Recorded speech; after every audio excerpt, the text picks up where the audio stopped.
आज ने फैसला लिया है कि सरकार सुने ना सुने उनकी मर्जी, हम लड़ाई भी नहीं लड़े तो ये तो मूर्खता होगा। तो हमने सालों की लड़ाई को एक मुश्त बनाया है और आज हमने आमरण अनशन की घोषणा किया है कि आज भी मैं शिक्षा में पेपर लीक से हमें आज़ादी नहीं मिली है, आज भी शिक्षा में भ्रष्टाचार से आज़ादी नहीं मिली। शिक्षा मंत्री ऐसा बयान देते हैं कि लगता है ना कि प्रत्येक 2 दिन पर जो है 30,000 बहाली निकाल रहा है। 2020 में बिहार दरोगा में पेपर लीक हुआ था, हमने आंदोलन किया था, उस समय हमको बेउर जेल में जो है भेजा गया था। बेउर जेल 9 दिन जो है बेउर जेल में रखा गया था। जितनी संख्या दिखानी चाहिए उतनी संख्या जो है छात्र नहीं दिखा पाते हैं। तमाम बिहार का सिस्टम करप्ट हो गया। इसके खिलाफ जब हम आवाज उठाते हैं तो आवाज दबाने का काम करते हैं, लेकिन इस बार सर कह देते हैं इस बार शिक्षा रिफॉर्म होगी और इस बार विधानसभा का भी घेराव होगा, चाहे हम याचना करके करें या फिर रन करके करें, लेकिन इस सिस्टम को जरूर सुधारेंगे। बीपीएसएससी आयोग को जब समय मिला है 3 वीक का कि वो काउंटर एफिडेविट जमा करे, छात्र जो क्वेश्चन पूछ रहे हैं उसे बताने से पहले वो फिर से रनिंग का डेट उन्होंने दे दिया। नमस्कार, आप देख रहे हैं खबर पॉइंट, मैं हूं आपके साथ गुलशन। देखिए, अब जो हमारे पीछे आप देख रहे हैं अमन जो है वो अब जो है अनशन पे बैठ गए हैं। आज इन्होंने अनशन की शुरुआत कर दी है और भी यहाँ पे छात्र उनके साथी लोग बैठे हुए हैं। क्या कहेंगे आप लोग? तो 13 तारीख से यहाँ बैठे हुए थे, आज अमन ने तो अनशन भी स्टार्ट कर दिया। देखिए, ये आज अमन भाई अनशन का शुरुआत किए हैं, आगे हम लोग भी कर सकते हैं। हम छात्रों से यही अपील करेंगे कि देखिए कि लगातार हम लोग शिक्षा व्यवस्था में सुधार करने के लगातार प्रयासरत है।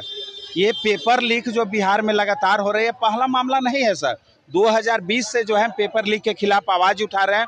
2020 में बिहार दरोगा में पेपर लीक हुआ था, हमने आंदोलन किया था, उस समय हमको बेउर जेल में जो है भेजा गया था। बेउर जेल 9 दिन जो है बेउर जेल में रखा गया था। छात्रों का भी कहीं ना कहीं दोष है सर। अब बोलिए कि छात्र के बारे में ऐसा क्यों बोल रहे हैं? क्योंकि जब भी आंदोलन होता है तो छात्रों को जितनी संख्या दिखानी चाहिए उतनी संख्या जो है छात्र नहीं दिखा पाते हैं। बहुत सारे छात्रों को लगता है कि हम केवल पढ़ाई करें, लड़ाई मेरा कोई और लड़ेगा, तो ऐसा नहीं चलने वाला है।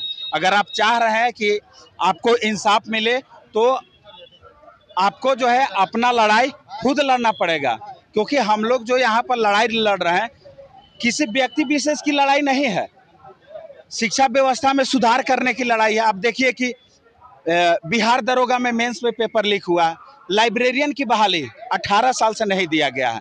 हम लोग कई बार आंदोलन किए, यहाँ तक कि शिक्षा मंत्री से भी मुलाकात हुआ। शिक्षा मंत्री जी आश्वासन देते हैं, लेकिन उनका आश्वासन का कोई मतलब नहीं बनता है। बीएसएससी के माध्यम से सेकेंड इंटर स्तरीय बहाली सितंबर 2023 में निकाला गया था, अभी 2026 चल रहा है, 3 साल हो गया है। जब भी हम लोग आयोग का घेराव करने जाते हैं तो वहाँ पर बैठे पदाधिकारियों के द्वारा क्या आश्वासन दिया जाता है कि थोड़ा सा हमको 15 दिनों का जो है वक्त दीजिए, हम लोग जो जल्द ही डेट अनाउंस करेंगे। तो 15 दिन करते करते तो 3 साल पहुंचा दिए। प्रथम इंटर स्तरीय बहाली सर इन लोगों ने 8 सालों में जो है पूरा किया था। तो ऐसे आयोग को सरकार भंग करे, जो अपना रिस्पॉन्सिबिलिटी खुद नहीं ले रहा आयोग, तो ऐसे आयोग को रखने का क्या मतलब बनता है? आप देखिए कि 17वीं बीपीएससी में मेंस में धांधली हुआ है, यहाँ पर छात्र बैठे हुए बजाबता प्रूफ भी दिखा रहे हैं कि जो लड़का रैंक 3 लाया है वो क्वेश्चन पेपर अटेम्प्ट भी नहीं किया है, सारे क्वेश्चन को लिखा भी नहीं है, लेकिन फिर भी उसका जो है मेरिट लिस्ट में नाम है। टीआरई 4 के छात्रों को जो है 2 साल से गुमराह किया जा रहा है। शिक्षा मंत्री ऐसा बयान देते हैं कि लगता है ना कि प्रत्येक 2 दिन पर जो है 30,000 बहाली निकाल रहा है, छात्रों को लगातार गुमराह कर रहे हैं। तो हम छात्रों से यही अपील करेंगे कि अब क्रांति का समय आ गया है। आप जो है संख्या बल दिखाइए, और जो सरकार और शिक्षा मंत्री जो तानाशाही लोग दिखा रहे हैं, इन लोगों को जो है घुटने पर लाने का काम कीजिए। घुटने पे लाने। अनुज, आज आपके मित्र जो है अमन अनशन पर चले गए हैं, आप लोग 13 तारीख से यहाँ गर्दनी बाग में बैठे हुए हैं, क्या लग रहा है सरकार तक कुछ बात पहुँच रही है? सर, बहुत दुख होता है कि हमारे देश में, हमारे राज्य में जब अपनी बातों को लेकर, अपनी मांगों को लेकर आप बैठते हैं तो सरकार सुनते ही नहीं है। सरकार वोटिंग के टाइम में हमें यूज करते हैं, उसके बाद सरकार भूल जाते हैं कि ये हमारे बच्चे हैं। हमारे साथ ही आज अमन को क्यों बैठना पड़ा? हम 5 दिन से सरकार से विनती करते हैं, गुजारिश करते हैं कि हमारी जायज़ मांगों को सुनी जाए। अगर लगता है इनमें से कोई भी मांगे नाजायज़ है तो आप बताइए, हम उनको चेंज करेंगे। लेकिन प्रॉपर अमेंडमेंट के साथ जो हमने मांगे रखी है, जो 13 सूत्रीय मांगे हैं और आज एक और मांगे ऐड हुई है, उन तमाम मांगों को जोड़कर हम लोग रखे हुए हैं। तो हम चाहते हैं कि 14वां मांग क्या है आप लोगों का? 14वां मांग है कि स्वास्थ्य विभाग में गड़बड़ियां हुई है, उन लोगों का डीवी करवा लिया गया। डीवी करवाने के बावजूद भी अब मेरिट लिस्ट में नाम नहीं दिया गया, कहता है कि ये गड़बड़ियां वो गड़बड़ियां हैं। यानी पूरा का पूरा बिहार का सिस्टम करप्ट हो चुका है। इन सिस्टम से जब हम लड़ने को निकलते हैं तो आप जानते हैं किस प्रकार से हम लोगों को फंसाया जाता है, पीटा जाता है और अपराधियों की तरह हम लोगों को ट्रीट किया जाता है।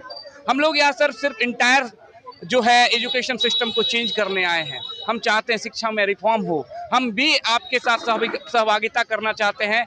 लेकिन मंत्री जी बयानबाजी जब करते हैं, बयान को चेंज करते हैं, ऐसे प्रतिष्ठित पोस्ट पर रहकर बयान चेंज करना गलत बात है। हम बयान चेंज करें तो चल सकता है, लेकिन आप वहां रहकर बयान चेंज कर रहे हैं तो गलत है।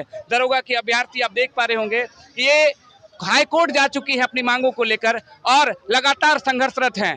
क्या पेपर लीक नहीं हुआ है? ये सवाल पेपर में दिया गया है, ईओयू में दिया गया है और कोर्ट भी इन चीजों के लिए 24 तारीख को जो है फिर से सुनवाई है। तो तमाम बिहार का सिस्टम करप्ट हो गया। इसके खिलाफ जब हम आवाज उठाते हैं तो आवाज दबाने का काम करते हैं। लेकिन इस बार सर कह देते हैं, इस बार शिक्षा रिफॉर्म होगी और इस बार विधानसभा का भी घेराव होगा, चाहे हम याचना करके करें या फिर रन करके करें, लेकिन इस सिस्टम को जरूर सुधारेंगे। छात्रों का आगे बड़ा रोड मैप है, वो विधानसभा घेराव की भी बात कर रहे हैं। आइए हमारे साथ अमन है। अमन, आज से तो आपने अनशन स्टार्ट कर दिया, सरकार तक कुछ बात जा रही है आप लोगों की? देखिए, ये सरकार जाने, सरकार के तंत्र जाने। लोकतंत्र में जब भी छात्र, युवाओं और गरीब, मजदूर, किसान, वंचित वर्गों पर इस तरह की कार्रवाई, दमनकारी कार्रवाई होगी, जैसे छात्रों पर लाठियां बरसाई गई, सबसे बड़ा सवाल है कि बड़ा सवाल ये नहीं है कि मांग पहुंच रहा है कि नहीं पहुंच रहा है, हम क्यों आमरण अनशन पर आना पड़ा। सबसे बड़ा सवाल ये है, क्या हम अचानक आ गए, ये देखने वाली बात है। हम 2.5-3 सालों से तमाम वैकेंसियों की परीक्षाओं के लिए, तमाम वैकेंसियों की मांगों के लिए, पारदर्शिता के लिए, पेपर लीक के विरुद्ध लड़ाई लड़ रहे हैं।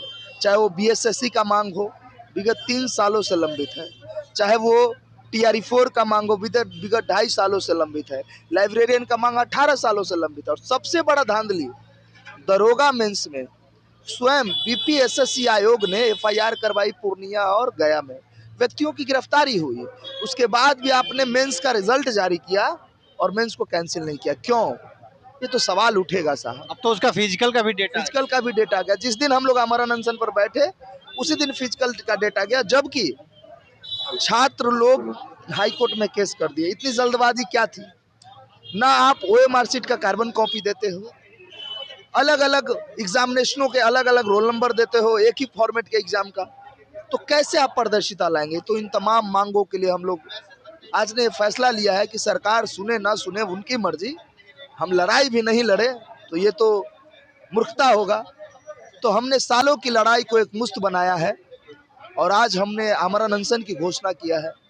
माननीय सम्राट चौधरी, बड़े भैया राज्य के मुखिया से आग्रह है कि हाथ जोड़ के विनती है सर, या तो हम बच्चों का पुकार सुन लीजिए, नहीं तो आज़ादी का 80वां साल हम मना रहे हैं, लेकिन हमें लग रहा है कि आज भी मैं शिक्षा में पेपर लीक से हमें आज़ादी नहीं मिली है, आज भी शिक्षा में भ्रष्टाचार से आज़ादी नहीं मिली है, आज भी रोजगार में पैसों की खरीद फरोख्त से हमें आज़ादी नहीं मिली है। तो इससे हमें आज़ाद कराइए साहब। अगर नहीं करवा सकते, हमारी 13 सूत्री मांग अगर नहीं मान सकते, तो साहब आपसे हाथ जोड़ के विनती है, जब मेरा शरीर एक समय के बाद लड़खड़ाए, मेरा आवाज़ बंद हो जाए, तो आप मेडिकल सुविधा मत उपलब्ध कराइएगा हमें। आपसे हाथ जोड़ के विनती है, मैं तमाम मीडिया चैनलों से बोल रहा हूँ ये चीज़ कि आपसे हाथ जोड़ के विनती है कि मुझे आपकी किसी भी तरीके से मेडिकल सुविधा नहीं चाहिए। अगर आपको शहादत की ज़रूरत है बच्चों की तो आप ले लीजिए, लेकिन शिक्षा में सुधार, एजुकेशन में रिफॉर्म आपको लाने की आवश्यकता है। और हमारा अनिश्चितकालीन धरना है जिसका आपके अनुमंडल पदाधिकारी ने परमिशन दिया, तो किसी प्रकार से हमें गर्दनी बाग में उठाने की कोशिश ना करें।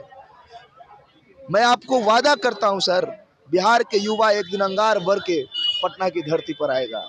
आज मैं आपसे ये कहता हूं कि मैं जिंदा बच गया तो ठीक, नहीं तो मर गया तो इसी राजधानी गर्दनी बाग से इनकलाब आएगा और मानना पड़ेगा सरकार को हमारी बात। धन्यवाद। हमारे साथ दरोगा अभ्यर्थी हैं जो 1799 दरोगा बहाली हुई थी। इसमें इनका आरोप है कि 1799 में पेपर लीक हुआ था, लेकिन उसको आनन फानन में उसकी परिणाम जारी कर दी गई और उसके बाद उसका फिजिकल डेट भी अनाउंस हो गया है और ये लोग कोर्ट तक गए हैं। क्या आपके केस की क्या अपडेट है? सर पहले भी मैं आपको बता चुकी हूँ कि हमारी पहली हियरिंग 3 अगस्त को हो गई थी और 24 अगस्त को हियरिंग है, लेकिन विडम्बना की बात ये है कि बीपीएसएससी आयोग को जब समय मिला है 3 वीक का कि वो काउंटर एफिडेविट जमा करे, वो उसे जमा करने से पहले या छात्र जो क्वेश्चन पूछ रहे हैं उसे बताने से पहले वो फिर से रनिंग का डेट उन्होंने दे दिया है। तो ये दिख रही है उनकी तानाशाही क्लियरली हमें नज़र आती है और उन्होंने मजबूर कर दिया है कि यहाँ पे हम लोग बैठे हैं और अमन सर जैसे लोग छात्र नेता हमारा सहयोग करें और वो आमरण अनशन पर बैठे। उन्होंने ऐसा मजबूर किया हमें ऐसा करने। तो आप लोगों का जो दरोगा मेंस में आरोप है वो कहाँ का आधार आप लोग दे रहे हैं? एक तो गया और पूर्णिया में केस हुआ है जिसकी अभी तक पूरी तरीके से जांच नहीं हुई है। ईओयू के खुद डीआईजी सर से मैं मिली हूँ, उनका कहना है कि जांच अभी जारी है और ऐसा एडवोकेट ने भी संजय पांडे वो दलील रखे हैं कोर्ट में। उसके अलावा सर हमारे पास उसके अलावा भी कुछ पेपर्स हैं जो कि पेपर लीक दिखाता है सर, उसका भी जवाब आज तक आयोग नहीं दी है।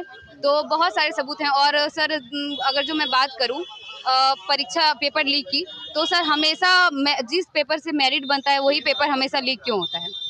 हिंदी का पेपर होता है सर वो कभी लीक नहीं होता, लेकिन ऑलवेज सर जीएस पेपर जिससे मेरिट बनता है उसे लीक कर दिया जाता है सर। और इसकी जवाबदेही आज तक आयोग ने नहीं ली है, तो उसे अब लेना होगा सर। हमेशा एक जैसा नहीं चल सकता है, अब समय बदल रहा है और इस समय में अगर आप बिना कार्बन कॉपी दिए ओएमआर सीट का बिना आंसर की दिए और बिना क्वेश्चन पेपर दिए आप सोचेंगे कि आप एग्जाम कंडक्ट करा लें, तो उससे बढ़िया आप एग्जाम कंडक्ट नहीं कराइए, लेकिन अगला एग्जाम जो भी हो उसे आप पारदर्शिता के साथ कराएं और ये 1799 दरोगा भर्ती को कैंसिल करें पूरी तरीके से और री एग्जाम हो सर। देखिए हमारे साथ विभिन्न आयोग के अभ्यर्थी यहाँ जुड़े हुए थे और उनका यही कहना था कि दरोगा अभ्यर्थी का है कि 1799 जो दरोगा बहाली हुआ था उसमें पेपर लीक हुई थी और उसका आनन फानन में जो है वो डेट जारी कर दिया गया फिजिकल का। तमाम बीपीएससी के अभ्यर्थी थे और अमन के नेतृत्व में यहाँ पे जो है धरना चल रहा है। आज अमन जो है वो अनशन पर चले गए हैं। अब देखना होगा कि क्या इनकी बात सरकार तक पहुँचती है और सरकार इन सब जो घटनाक्रम हो रहा है उस पर सरकार की क्या सामने से प्रतिक्रिया आती है। तमाम अपडेट्स के लिए आप जुड़े रहें खबर पॉइंट के साथ। धन्यवाद।